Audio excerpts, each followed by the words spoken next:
qui faut-il confier la tâche de diriger le peuple et comment le diriger?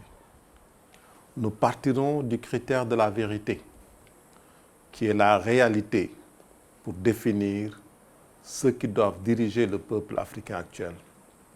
Ce sont ces hommes et ces femmes qui ont un projet concret de société, qui ont une idée plus claire de la réalité africaine, qu'ils sont appelés à gouverner ou à subir. L'État doit aussi être gouverné par ceux qui ont un maximum de compétences et qui maîtrisent les problèmes du peuple.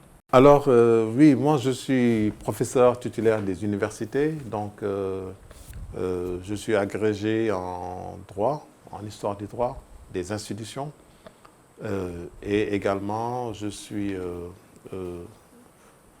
en sciences politiques. Et voilà, je dirige l'association des juristes africains depuis quelques années.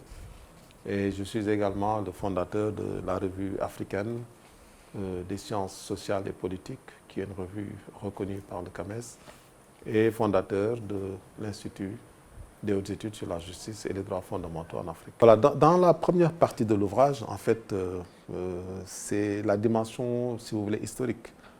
Parce que vous savez que la nation est un concept qui est né de l'Europe et qui a évolué aujourd'hui sur le continent africain. Donc dans cet ouvrage, j'essaie de voir un peu dans la première partie comment ce phénomène de nation, comment le terme est né en France, en Europe, comment il s'est développé, comment à travers les révolutions, notamment en France, en Angleterre, mais aussi ailleurs, on a pu construire des nations autour d'une constitution.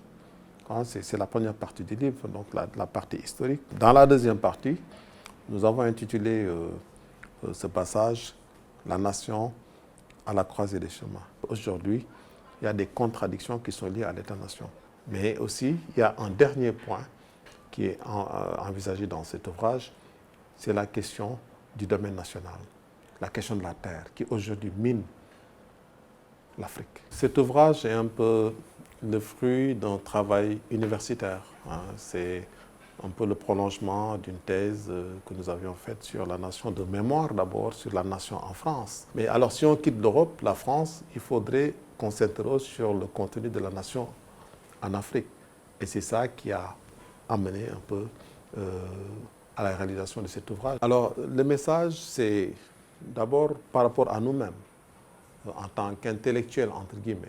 Le rôle de l'intellectuel, voilà le message, c'est de faire émerger des idées nouvelles, de faire émerger des idées qui permettront à l'Afrique de se développer, d'aller de l'avant, de se réveiller. Mais c'est à travers la culture, à travers l'éducation, la discipline, la rigueur. Et ce sont des choses qui nous manquent justement.